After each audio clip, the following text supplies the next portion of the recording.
الساق بالساق إلى ربك يومئذ المساق. بسم الله الرحمن الرحيم. الحمد لله حمدا كثيرا طيبا مباركا فيه كما يحب ربنا ويرضى. وأشهد أن لا إله إلا الله وحده لا شريك له وأشهد أن محمدا عبده ورسوله صلى الله عليه وعلى آله وسلم تسليما مزيدا لا نبي بعده. Ikhwani fillah, a'azzani wa a'azzakumullah jami'an. Kita lanjutkan bacaan kita terhadap kitab Syarah Nadmil Waraqat yang disyarah oleh Syekh Muhammad bin Saleh Al-Utsaimin rahmatullahi alaih. Naam. Sekarang kita akan masuki masalah hukum asal dari perintah itu apa sih? Apakah menunjukkan wajib atau menunjukkan mustahab atau mandub sunnah? Paham ya? Ingat-ingat ya, ungkapan mustahab, mandub, sunnah itu sama semua. Jadi kalau antum jumpai artikel tulisan hukumnya apa? Mustahab. Hukumnya apa? Mandub. Hukumnya apa? Sunnah, itu semua. Cuman beda istilah. Beda apa? Beda istilah. Mandub itu yang maknanya sunnah, mustahab itu maknanya juga sunnah. Paham maksudnya? Paham salah ya? Jadi nggak usah bingung ya. Apa sih bedanya mandub dengan masnun dengan mustahab? Sama semuanya. Na'am barakallahu fikum. Hukumnya mandub berarti disunnahkan, mustahab disunnahkan, masnun disunnahkan, itu. Ayo na'am barakallahu fikum. Kita lihat halaman 82. Wakila, ada juga yang mengatakan innal asla fil amri al istihbab. Hukum asal sebuah perintah itu menunjukkan apa? Istihbab, sunnahnya perbuatan tersebut. Ini keliru atau benar? Keliru. Yang benar bahwasanya apa? Al asal fil amr yadullu 'alal wujub. Hukum asal sebuah perintah itu menunjukkan wajib. Illa idza kana hunaka sarifun, kecuali kalau di sana ada sarif. Sarif itu yang malingkan. Sarifun, na barakallahu fikum min dzalikal asl. Kecuali di sana ada faktor yang malingkan dari hukum asal tersebut. Sehingga yang semula kelihatannya wajib menjadi sunnah karena dipalingkan dari hukum asalnya. Paham ya? Cuman hukum asalnya apa? Wajib. Hukum asalnya al asl fil amr yadullu 'alal wujub. Kita lihat sini. Li'anna al-amra bihi yadullu 'ala talabihi. Dikarenakan perintah, dikarenakan memerintahkan dengannya menunjukkan atas apa? Talabihi, permintaannya. Dan ijlis misalnya, perintah bukan itu? Perintah menunjukkan kita meminta agar dia itu duduk, benar enggak? Naam. Wal aslu adamu ta'sim bitark, dan hukum asalnya enggak berdosa orang yang meninggalkannya. Wa in qulna bil wujub asimat tarik.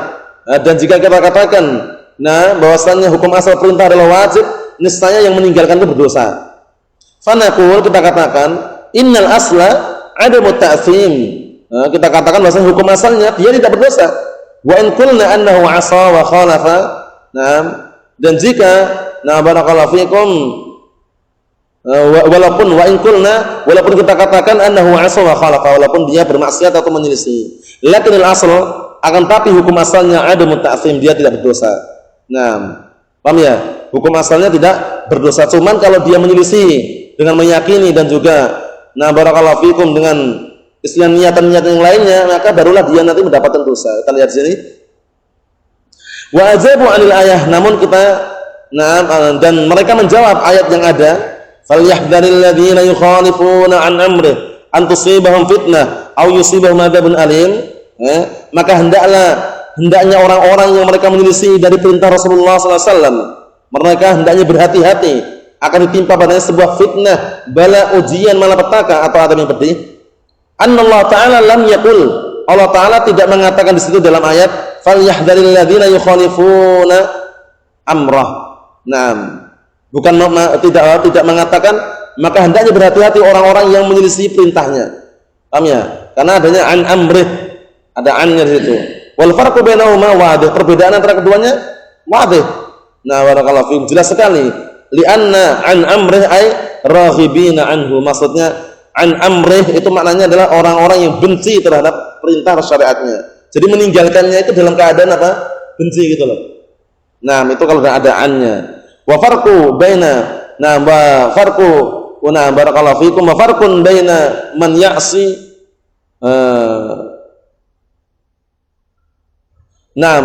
wa farqun baina man ya'si wa huwa ghairu raghib walakinahu hawa nafs.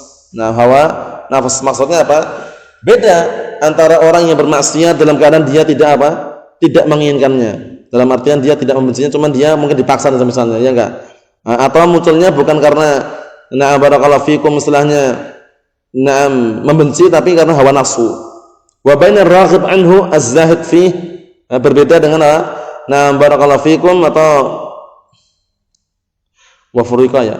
Wa furriqa baina man ya'si wa huwa ghairu raghib walakinahu hawa nafs wa bainar raghib anhu az-zahid fi. Dan dibedakan antara orang yang bermaksiat itu sebabnya karena dia benci, enggak senang, akan tapi karena hawa nafsu, bukan karena benci ya. Barakallahu fikum, atau bukan karena tidak senang tapi karena hawa nafsu. Dengan orang yang meninggalkan itu karena apa? Karena benci dan karena meremehkan. Az-zahid fi maknanya meremehkan. Walidzalika ja'at kalimatu an ad-dala 'alal mujawazah. Oleh karena itu datang dengan kalimat an yang menunjukkan atas mujawazah. Barakallahu fikum, intinya melampaui gitu ya. Barakallahu fikum. Kama qala Ibnu Malik, sebagaimana yang diungkapkan Ibnu Malik dalam Alfiyahnya, bi an tajawuzan an man qad fatan, bi an tajawuzan anna man qad fatan. Jadi intinya an itu menunjukkan mujawazah, seringnya itu melewati atau melampaui. An Abi Hurairah misalkan, dari Abi Hurairah, bukan min Abi Hurairah. An Abi Hurairah, karena barakallahu fikum silsilah hadisnya kan melampaui. Bisa melampaui sahabat ini atau dari Rasulullah dan misalnya. Wa idza batala istidlal bi hadhihi al-ayah fa ma ba'daha yatba'uha. Apabila pendalilan ini sudah batil, pendalilan mereka dengan dalilan ini, dengan ayat ini sudah batil, maka yang setelahnya pun juga akan mengikutinya. Fatakunu kullu awamir fit ta'ah awamir ala sabil istihbab. Maka menjadilah seluruh perintah dalam masalah ketaatan, perintah agar berbuat ketaatan itu adalah perintah-perintah yang menunjukkan sunnah. Ini maksudnya menurut pendapat yang satunya. Paham ya? Jadi yang mengatakan hukum asalnya perintah itu sunnah, berarti kalau cuma perintah untuk berbuat taat itu sunnah. Kalau taat kepada Allah Ta'ala wajib enggak? Wajib.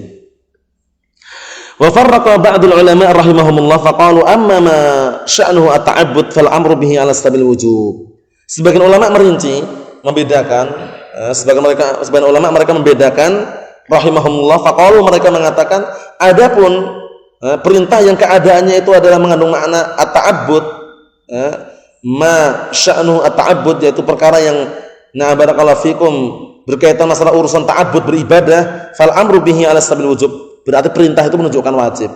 Paham ya? Perintah untuk beribadah atau perintah ketaatan, berbuat ketaatan, bertakwa itu kan ibadah semua itu, berarti wajib.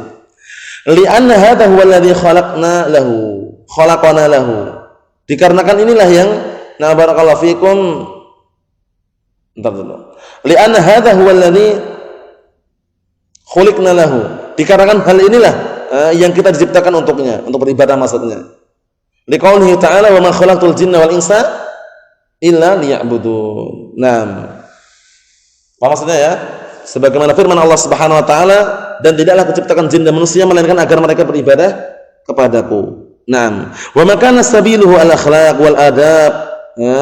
Dan apabila barakallahu fikum yang bentuknya atau jalan atau bentuknya atau metodenya atau istilahnya perkaranya itu berkaitan masalah akhlak atau adab, fahuwa lil istihbab, berarti itu nanti maknanya adalah sunnah, bukan wajib, itu sunnah hukum asalnya. Li'anal akhlaq wal adab laysat 'ala sabil ta'abbud, karena akhlak dan adab hukum asalnya bukan untuk apa? Bukan dalam rangka untuk beribadah. Lakin qad yaf'aluha al-insan imtisalan amrillah, akan tapi ketika orang itu berakhlak yang mulia dan beradab dengan adab yang bagus, manusia itu mengerjakannya karena mengerjakan perintah Allah Subhanahu wa taala, fayakunu bidzalika 'abidan lillahi ta'ala, akhirnya menjadilah dia orang yang beribadah. Cuman hukum asalnya akhlak adab itu bukan untuk ibadah ya.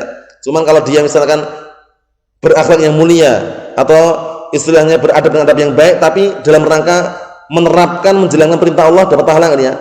Dapat pahala dan ya ibadah. Wa hadzal qaul la ba'sa bihi, ucapan ini pun la ba'sa bihi, enggak masalah. Wa qad yakunu aqrabul aqwal salasah, dan bisa jadi tiga pendapat tersebut ini yang paling dekat. Atau ini yang paling benar lah istilahnya. Li'anna katsiran minal awamir asy-syar'iyyah najidul ulama rahimahumullah kullahum aw jumhurum yaqulun innaha lil istihbab. Dikarenakan kebanyakan perintah-perintah syariat ini kita menjumpai para ulama seluruh mereka atau jumhurum, maksudnya mayoritas mereka mengatakan ini perintahnya untuk istihbab, untuk sunnah. Wa hadza aqrabu ma natakhallas bihi wa huwa an naqul. Dan inilah yang paling dekat dengan apa yang telah kami simpulkan. Nah, barakallahu fikum. Maksudnya pendapat inilah yang paling dekat dari apa yang kami simpulkan, wa huwa an naqul, yaitu kita katakan maka min sya'nil ibadah fa wal wujub. Kalau perintahnya itu perintah untuk sesuatu perkara ibadah, maka perintah tersebut hukum asalnya wajib. Nah, wa maka min sya'nil adab wal akhlaq, dan manakala perintah tersebut adalah berkaitan masalah apa? Adab, akhlak, fal amrul istihbab. Berarti perintahnya kembali pada istihbab, yaitu untuk sunnah atau perkara yang dianjurkan. Wa hadza ma lam tujad qarinatun nam tu'ayyin al-wujub atau qarinatun tu'ayinu adamul wujub. Nah, ini pun selama tidak dijumpai tanda yang memastikan itu adalah untuk perkara yang wajib atau tanda yang memastikan itu adalah perkara yang tidak wajib. Li'anna al-kalam as-sabiq fil amri al-mutlaq. Dikarenakan pembicaraan kita yang telah lewat adalah berkaitan masalah perintah secara mutlak. Nah, perintah secara mutlak itu hukumnya bagaimana? Apakah menunjukkan wajib atau sunnah, kita rinci. Perintah tersebut berkaitan masalah apa? Kalau perintah tersebut berkaitan masalah adab atau akhlak, berarti perintah tersebut untuk perkara yang sunnah, maknanya adalah lil istihbab, paham ya? Tapi kalau perkara tersebut atau perintah tersebut adalah berkaitan masalah ibadah, maka perintahnya hukum asalnya kembali ke wajib, paham ya? Nah, barakallahu fikum. Amma ma'a wujudi qarinah fal wajib al amal biha. Adapun bersamaan adanya qarinah tanda, maka yang wajib kita tetap mengamalkan dengannya. Famasalan, maka sebagai contoh, al-amru bil akil bil yamin minal adab, fa'al qa'idah yakun istihbab. Sekarang perintah makan dengan tangan kanan. Adab bukan? Adab enggak? Adab. Nah, kalau kita kembalikan ke kaidah kita, berarti perintah memakan dengan tangan kanan karena itu adab. Berarti perintahnya bukan wajib tapi sunnah. Berarti makan dengan tangan kiri enggak masalah gitu loh. Karena adab itu loh. Kalau kita bawa ke mana situ. Nah, kita lihat sini. Berdasarkan kaidah berarti apa? Berarti perintahnya itu bukan wajib tapi sunnah, istihbab. Lakin warada qarinatun tadullu ala annahu wujub. Tapi ternyata ada tanda di sana. Ada tanda yang menunjukkan perintah tersebut walaupun untuk masalah akhlak atau masalah adab, tapi untuk wajib. Berarti ada qarinah kan? Ada tandanya. Kita lihat, wa huwa anna an-nabiy sallallahu alaihi wasallam lamma naha 'anil akl wasyurb bishimal, yaitu bahwasanya Rasulullah sallallahu alaihi wasallam ketika melarang makan dan minum dengan tangan kiri, qala inna syaitana ya'kulu bishimalih wa yashrabu bishimalih, karena ilahnya sebabnya setan itu makan dan minum dengan tangan kiri. Nah, barakallahu fikum. Wasyaitan akfarul kafirin, sedangkan setan itu adalah apa? Orang-orang kafir yang paling kafir. Nah, ya itu oknum yang kafir yang paling kafir. Wa tashabbuh bil kuffar muharram, ya enggak? Sedangkan menyerupai orang kafir haram atau enggak? Haram. Liqaulihi sallallahu alaihi wasallam man tashabbaha biqaumin fa minhum. Dikarenakan sabda Rasulullah sallallahu alaihi wasallam, barang siapa yang menyerupai sekelompok kaum maka dia termasuk bagian mereka, termasuk mereka. Nah, di sini perintah untuk makan dengan kanan itu walaupun itu adalah berkaitan masalah adab, adalah perintah untuk wajib. Kenapa? Karena wajibnya kita menyelisih setan. Karena di dalam sebuah hadis disebutkan bahwasanya idza akala ahadukum ta'aman falyakul bi yaminih wa idza syariba falyashrab bi yaminih fa inna syaitana ya'kulu bi shimalihi wa yashrab bi shimalihi. Artinya, apabila salah seorang di antara kalian makan, maka makanlah dengan tangan kanannya. Dan apabila minum, maka minumlah dengan tangan kanannya, karena setan itu makan dan minum dengan tangan kiri. Jadi perintah untuk menyelisih setan wajib enggak? Wajib. Nah, diambil dari situlah bahwasanya berarti makan dengan tangan kanan hukumnya adalah wajib, karena dalam rangka untuk menyelisih perbuatan setan. Maksudnya ada qarinah berarti. Nah, berikutnya insyaallah taala kita lanjutkan pertemuan yang akan datang insyaallah taala. Naam. Subhanakallahumma wa bihamdika asyhadu an la ilaha illa anta astaghfiruka wa atubu ilaik. Walhamdulillahirabbil alamin.